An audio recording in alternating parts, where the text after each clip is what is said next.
for Donny. Group apartment for Donny. Go for Donny. Wardrobe for Donny.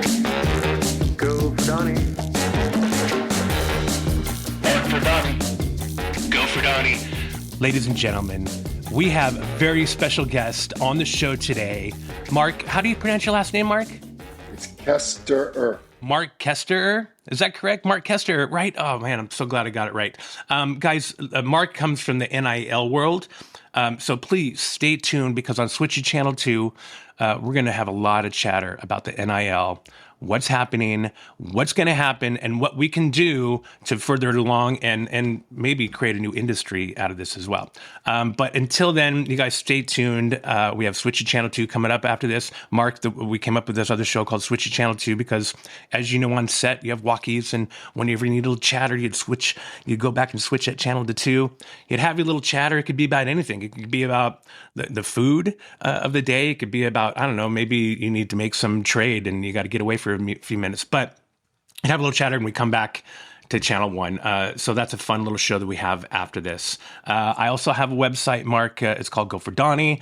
This is an audio podcast, but it's also a video podcast. That's why we have your lovely mug on here for our YouTube channel.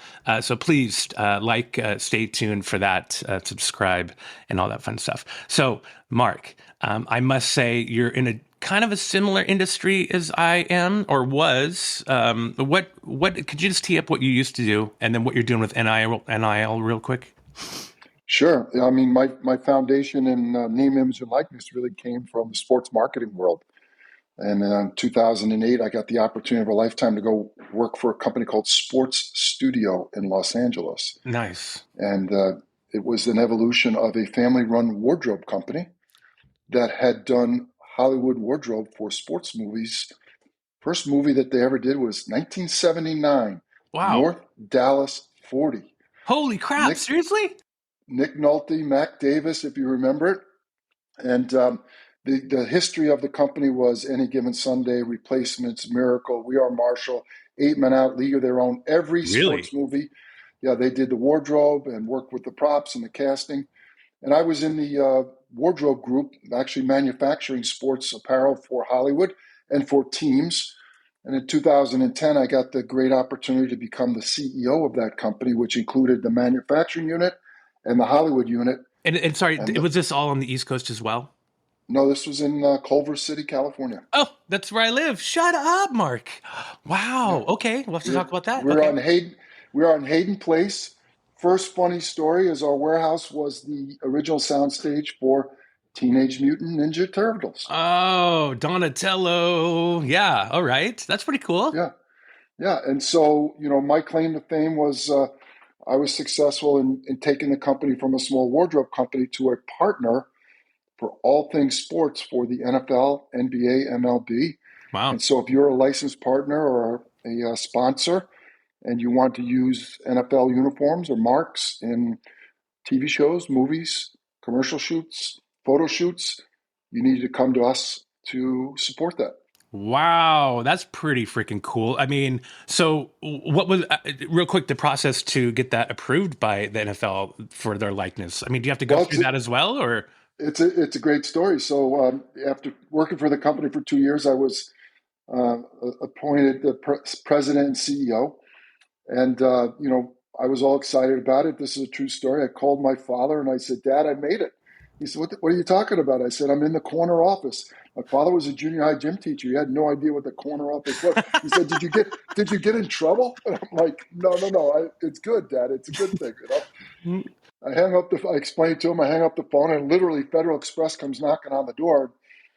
One of the employees comes in with an envelope, and it was a cease and desist letter from the in-house counsel at the National Football League, NFL. And we had been supplying uniforms for commercial shoots forever, and the NFL kind of turned a blind eye because they didn't have a good solution. Because you understand Hollywood, it's never planned out. It's always chaotic and last minute, and they couldn't respond to the demands of production companies, so we provided that.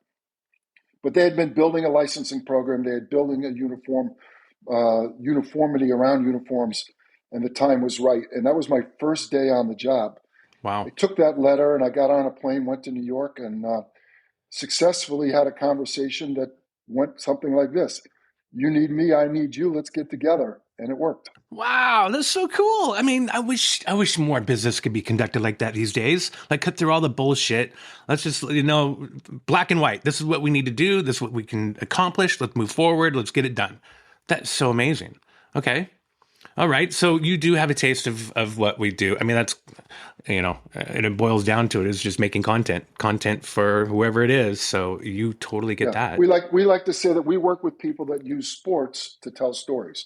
And my example is, someone hits a home run, that's a story. Mm-hmm. Someone strikes out, that's a different story, right? Yeah. And so it was the early days of real proliferation of sports marketing when athletes were really becoming influencers, and they were using athletes to sell products and to tell stories. And people told great stories in the movies. If you think about Replacements and Any Given Sunday, and the first movie I worked on was Moneyball in 2008. Oh, I love that movie. And yeah.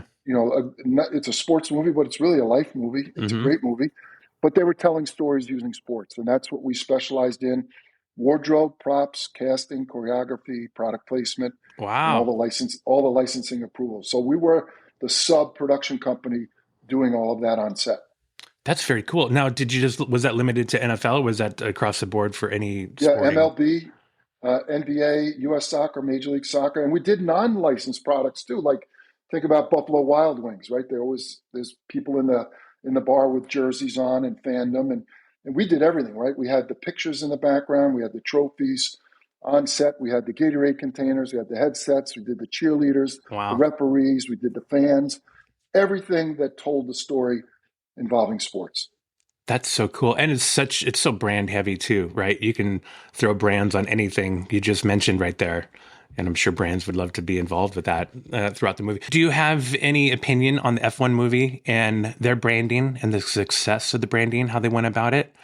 I mean, it's different. It's racing and not. Yeah, I haven't seen it, but so part of my indoctrination to all of this was I worked for Adam Sandler's company, Happy Madison. Love them, Okay, and their Adam's college roommate and best buddy and business partner is a guy named Jack Garaputo, and I believe Jack was one of the innovators in the history of Hollywood because he understood the power of product placement. They were the first movies to put a movie poster on the hood of a NASCAR car. All right. They were the first movie production company that promoted summer movies on Christmas Day NBA games. Right. And I can go through all of that. So I understand product placement very well. I understand the power of content. I have not seen the F1 movie, but I did just watch Happy Madison 2 or Billy Madison 2. Yeah. And Jack has continued his ways. I mean, think about the cameos in that movie. It's amazing. And he was brilliant. They had Dan Patrick on early in the movies. And why? Because he was an ESPN host and then became a great sports broadcaster.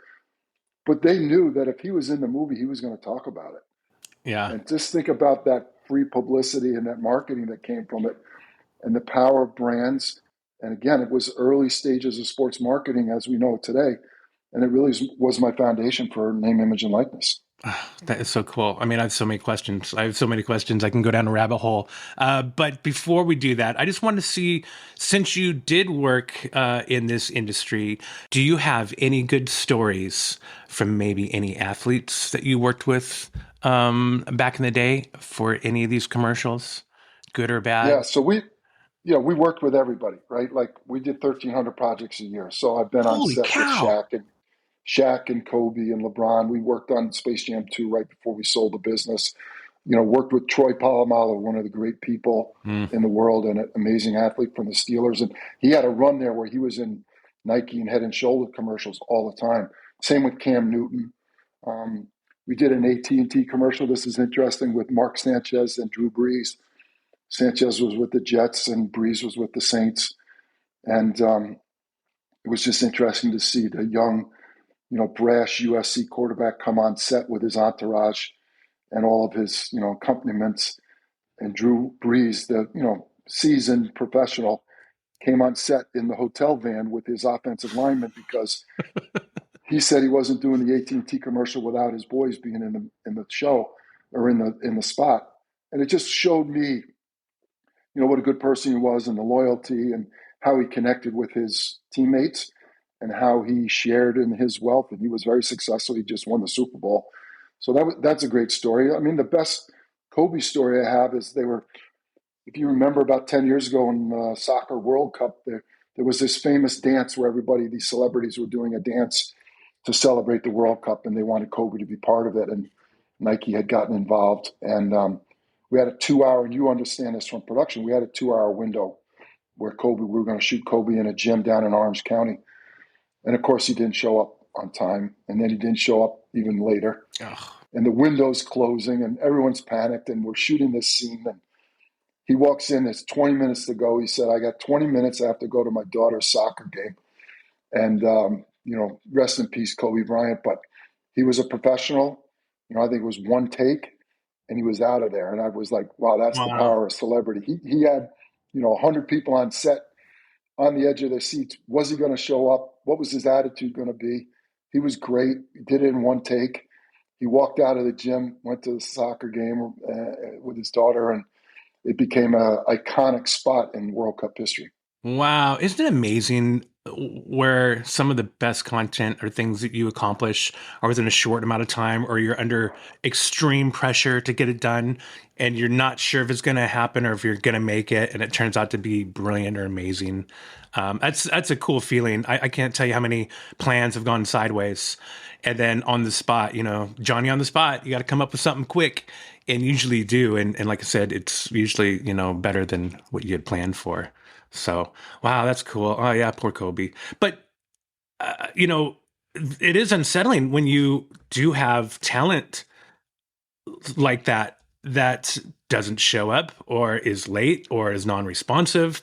And then you have, a whole set of 100 plus people just sitting there, sometimes just looking at you going, what's going on? And you're just like, I don't know. And you just have to wait it out. And 9 out of 10 times they come and knock it out late. And like you said, to their point, they could be really good. They could be that, great on camera talent where they could knock it out in one take and then move on, which, you wish more people could do that. So that way you can get on with your 14-hour days. But, exactly. That's cool. I don't think I've had, Bieber, I think he was the latest I think I've ever had. I don't think I've ever had a no show on set, but I've heard a lot, like Mariah Carey stories. Yeah.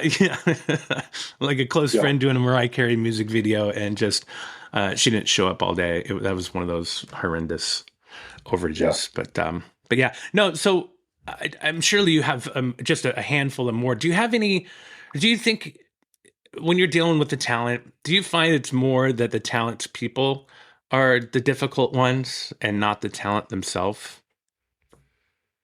So it's interesting that you say that. Yes, is the answer. It's totally how the agency or the brand presents it to the talent, and in my case, mostly athletes. Although we did a lot of celebrity work. What is the setup, right? What is the preamble? What is the expectation? And look, they're people, right? And not everybody's the same, and not everybody's perfect. And some are entitled, some are mad that they're there. Some are in a contract negotiation that you don't know about, and they're really mad at the brand, or they signed a deal that they don't like. Some just can't be bothered. A lot of them are uncomfortable, right? It's just because they're a great athlete doesn't mean they're comfortable on camera or, at ease when they're put under pressure.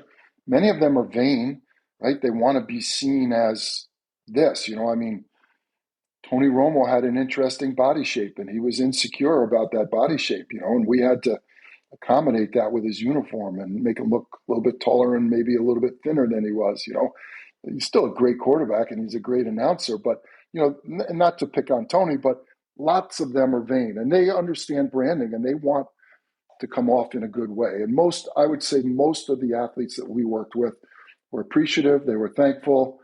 I could tell you stories about athletes that ordered In-N-Out Burger for the whole staff because they went late into the night.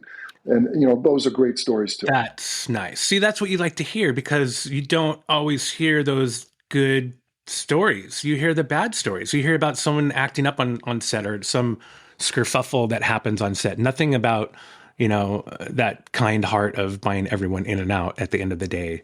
or buying coffees for everyone. Just as simple as buying a coffee for people, it goes such a long way, I think. Yeah, But at I the agree. other end of the spectrum too, Mark, we've had those where there've been nightmares. Any nightmares that you can think of, like one that was just horrendous, you know? I probably shouldn't share those stories. But the answer is Because yes, of they're all, course. yeah, they're always there. I mean, it sucks, especially when you're on set and, like I said, you have 100 people that you're having to deal with, and one person's being difficult and just brings the whole energy down. I will tell you this, for about 8 or 9 years, we did the rookie symposium with the NFL Players Association. So they took about their top 40 marketable draft picks from that April. They brought them to Los Angeles. They had a 3-day seminar. There was education, there was branding opportunities. They put them in their uniforms for the first time to shoot for their Panini cards, their trading cards. And so we got to look at the recently drafted college players really before many of the teams even got to look at them. And it's amazing how many times you looked at somebody, you said, well, I don't know. And then sure enough, a year, 2 years later, they're out of the league. They're a problem. I will tell you a positive one. We worked with, so many great athletes, but to me, the one that stood out was Jameis Winston. And I'll tell you why. And he's had, an up and down career, certainly not, a Hall of Fame career to date, but he was a Hall of Fame kid in that instance. He was polite. He was courteous. We had several wardrobe changes, which were a challenge for all of the athletes. Every time we had a wardrobe change, he put his clothes back on hangers and Wow. hung it up. He didn't throw it on the ground and let the tech or the costumer take care of it. He took care of his space. He folded his laundry. He hung up his clothes, and it really stuck out to me because no one else did that in 7 or 8 years of 40 plus athletes every year. Wow, that culture. I mean, I think that's culture. I can just think of the Japanese when you see shots of them, their fans in town for World Cup or soccer games. I'll just use that for an example, and where the fans after the game are cleaning up all the trash. Same goes for the Japanese teams. I think both women and men's teams, where they leave the locker room clean, towels folded, not like in a mess. And it's really refreshing to see that. Yeah. I mean, it would be to see some 18, 19-year-old kid, that has the whole world ahead of him, a lot of dollar signs to be able to be humble enough to do that. That's special. That's a special kid. Mm-hmm. Yeah, love that story. I wish we had more of that. So have you dealt mostly with just football? I think I did ask you that because I'm a huge soccer fanatic, and I'm trying to see if you might have any big soccer player names that you came across. And maybe, Yeah, unfortunately, no. And, it's probably a commentary on American sports culture. We really haven't celebrated soccer at the highest level. I mean, in recent years, certainly Messi obviously is iconic. We did work on the movie Bend It Like Beckham. oh, that's Um, awesome. Very cool. yeah. So, there have been a few spots here and there, but overall, we did some U.S. women's national team, um, with Morgan and Hope Solo, Hope right Solo. around the women's World Cup stuff. So, not a lot of iconic stories because there just hasn't been a lot of content. Unfortunately, brands still haven't really embraced soccer, American or European football, American soccer like they do American sports. Let's hope they do. Let's hope. I mean, it's on the right track. Maybe they need someone like Liberty Marketing and Netflix and Box to Box to come and produce something like Drive to Survive for F1 that has been very successful in generating ad revenue, new viewership, especially across the U.S. And I'm just saying that because I think the way we met on LinkedIn is I'm looking for NIL posts all the time because I'm trying to learn more and understand name and image likeness more, especially with the activation that my good friend George Barnes put together with Take Two Productions called Game Day Live, where they worked with Athletes Unlimited, and now Athletes Unlimited have a great deal with Major League Baseball. So that helped catapult him. So I basically was trying to correlate the similarities between this activation that we have for anything from a league to a team to a school to the actual athlete. And then I was like, what about Drive to Survive? I'm like, what are the similarities? And so I put it in, and there actually are a lot of similarities between the two and what they're trying to do and boost this name and image likeness for, the bottom line is for that athlete first, and then on the way up to the team and the school and the league and what have you. So how do you think these college athletes are going to respond to this when they are going to be able to get their market value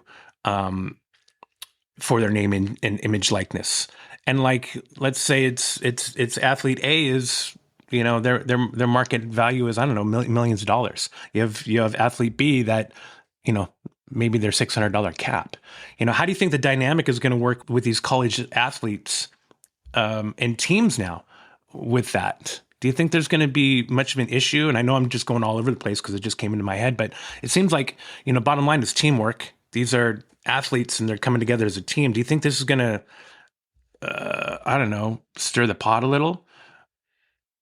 Well, I think there's always that potential, but in every business, there's someone in the corner office that makes more money than someone on the factory floor in the warehouse, Mm-hmm. right? I mean, that's just, there's always stratus in life. But I think it's important to go back for a second, Donnie, and talk about the NIL era, which began July 1st, 2021, when the NCAA unceremoniously removed all of the restrictions on amateur athletes making money. First of all, that had been coming for a long time. You think back to 1992 in the Barcelona Olympics, it was the first time that we had sent professional athletes to the Olympic competition. Yeah. So that was kind of, to me, like the beginning of the erosion between amateur and professional athletes. Professional athletes have been influencers forever. Go back to Joe DiMaggio and Yogi Berra and Sandy Koufax and whoever you want to talk about. There's always been professional athletes that have been pitchmen.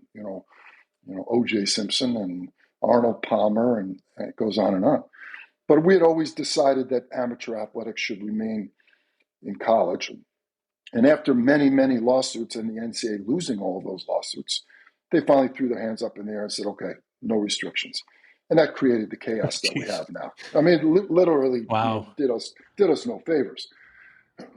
And what's happened since July 1st, 2021, Donnie, although it's the NIL era, has very little to do with name, image, and likeness. So the stories that you're probably referring to, or that most people have heard about these athletes making 5 and 6 and 7 figures, it's not for their name, image, and likeness. It's for them. It's for them to run fast and jump high, right? It's for them to be athletes and win games. It's quite frankly pay for play. There's been some transfer portal chaos thrown in there, which the NCAA did not do us any favors with that as well. And the alumni and boosters, which we created a term called collectives. No one cares about their social media following. No one cares about their influence. No one cares about their community service. No one cares about their grades, right? Right. They care, can they help them win games? And that's dominated the news. But I will tell you that it represents about 2% of the over 500,000 kids that played sports in college this past year. What I'm focused on and what real NIL is an athlete using their platform as a celebrity, as a local hometown hero, and creating opportunities for them today, but more importantly, opportunities down the road. And we like to say we're taking it from a 4-year transactional mindset to a 40-year transformative mindset. How can you use athletics to better your life? That makes sense. So this has been a long time coming. I mean, and it was just, the straw that broke the camel's back, right? When this actually happened. And then now everyone's seeing how much money can be made. Well, everyone knew how much money could be made. So now it's just trying to get the regulation down because they're moving forward. It's not going to go backwards, right? We're here. Yeah. Man. So do you think, I mean, it's going to be an issue regardless with the collectives. I mean, do you think that Deloitte and was it CSC? Is that the college? Yep.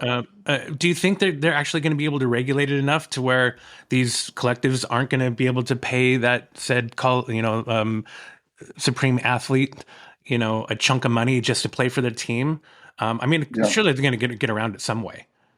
Yeah, they always have. I mean, what has the NIL era taught us? It showed us how to take the brown bag of cash from the parking lot and bring it into the locker room. Right now, it's legal. I mean, go back to the SMU scandal and the Reggie Bush scandal. I mean, there's been athletes getting money forever. We won't talk about that. The question is, can we regulate it? Is the Deloitte clearinghouse the answer? We need some more oversight. Okay, first of all, apparently in the first 60 days, the Deloitte website is just overwhelmed I for bet. approval. Yeah. People can't get through. I think President Trump 2 weeks ago announced an executive order where he's creating a committee of athletic-minded people and professionals and leaders to try and figure out, is there a national regulation? Is there some way? I believe that everyone, including the House settlement, is trying to push us away from the pure pay-for-play model and more realistically to revenue sharing that makes sense and a platform for real NIL transactional relationships. What is it going to take? I'm not an expert. I don't know. Are we there today? Absolutely not. Are we working towards that? 100%. I believe life is about pendulum swings. July 1st, 2021, we swung way to one side. Craziness. Yes. We're starting to come back. Where it settles, we don't know yet. And I don't have a crystal ball.